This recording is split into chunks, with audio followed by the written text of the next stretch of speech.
ครับสบายดีเนาะทุกคนยินดีต้อนรับทุกคนเข้าสู่ช่องจินนี่สตูดิโอเนาะการมันนี่คอยพาทุกคนมาไปเบิ้งไปเจียบันตีเนาะอยู่เดินการศึกษาเราจะเรียนที่นั่นเองเราจะไป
อันนี้นักกีฬา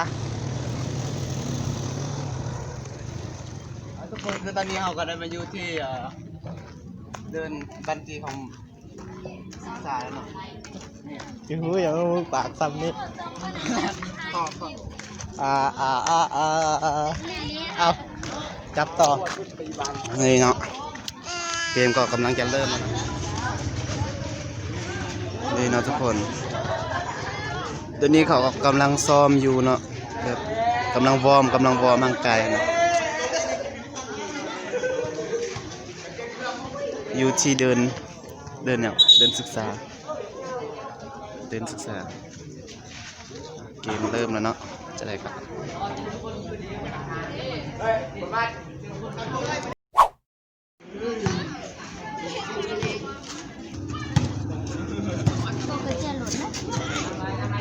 จับมือนะ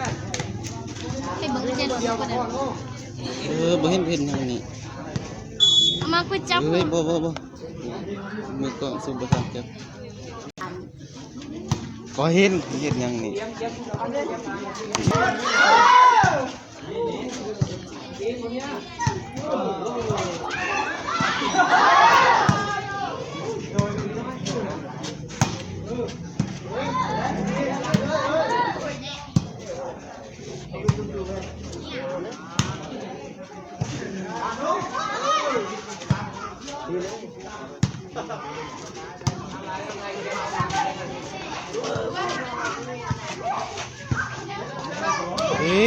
ไทยกำลังดี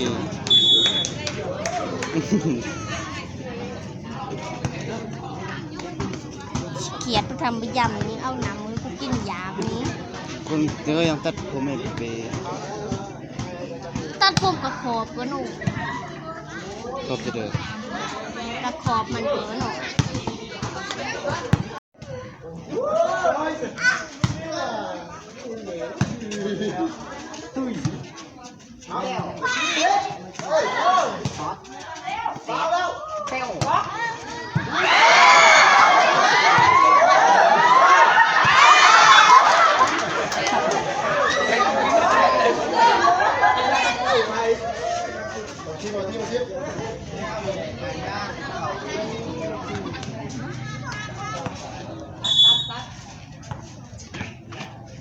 ยิ้มดีๆยิ้มดีๆ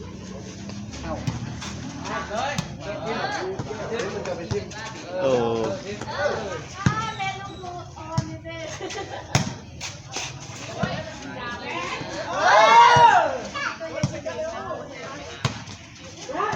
นี่กับต้มมันแห้งแล้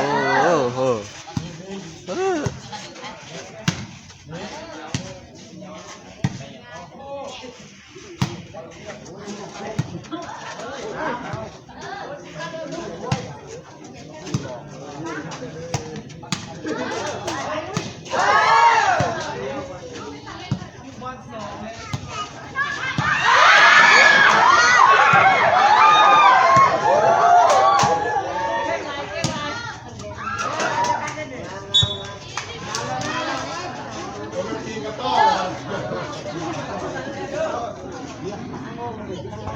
เฮ้ยสัตว์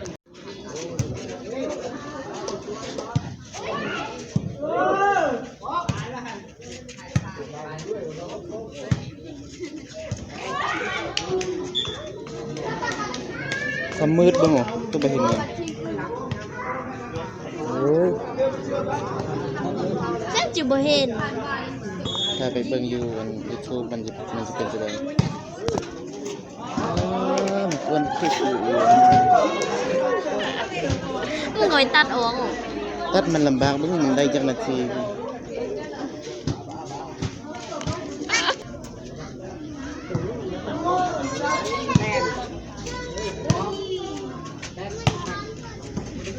กันหนูนั่นอีอุ้ยอุ้ยลูกแต่กระโดดไปเพื่อนกันก็มักค่ายตัวเจ้าของเดินว่า อยากไปเลยคนกระโดดตัวนี้เนาะ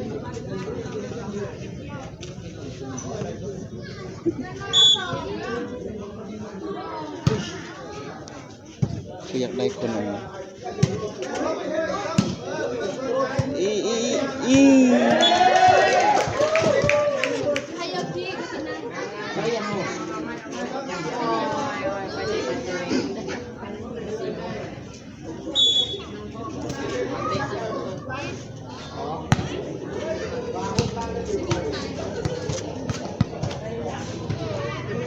ม่ชอบคนอื่นเอาไปวอนเนี่ย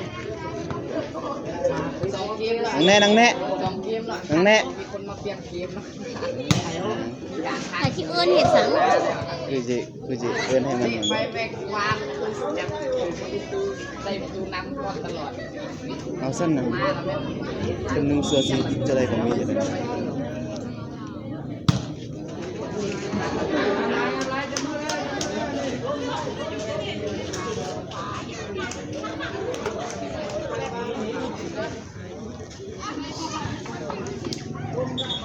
ท้ายเราท้ายของไทยเอิ้นไทยเอิ้น เอิ้นของสกูนี่กัน ไอ้ยาคือกูได้เอิ้นนึง มันสั้นบ่เอิ้น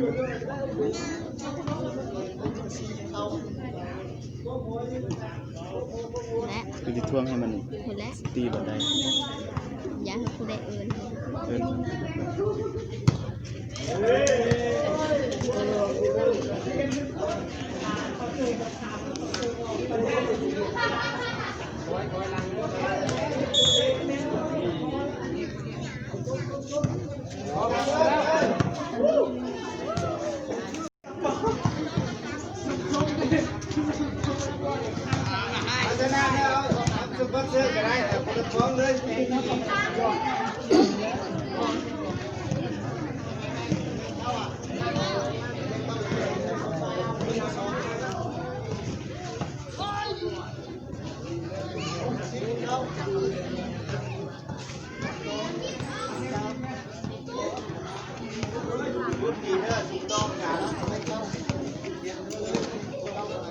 นี่มีนานคำขาวชาวไร่เจอเนาะ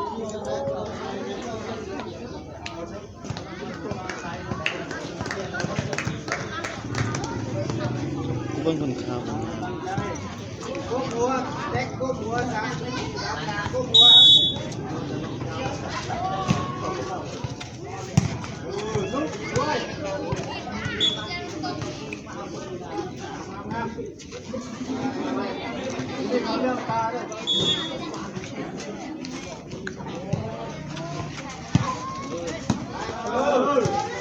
อย่ามึงสมเห็นนั่น ทรงจะได้ นี่ล่ะมึงส่งที่นี่ไปที่กันผู้สิแม่นส่งอยู่มัน สบายอยู่ ต้องตีดูจับตีน้ำเอาไหนพูดเดี๋ยว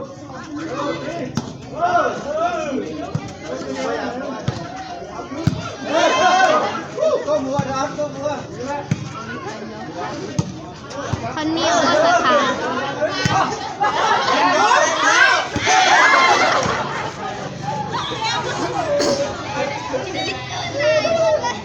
เก่งเก่ง ไม่ไปกินก่อ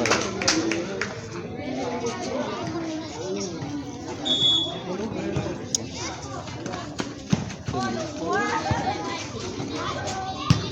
บอกกันแน่บอกกันแน่จับปฏิจับปฏิจับตีจับปฏิ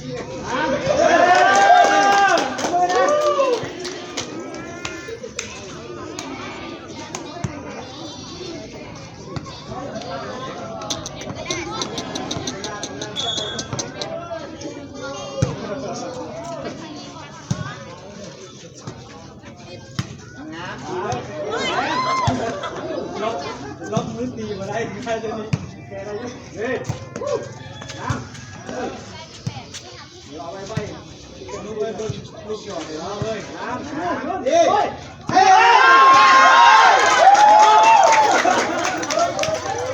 สู้กันตีเลยสู้ที่จะได้ตีจะได้เนี่ย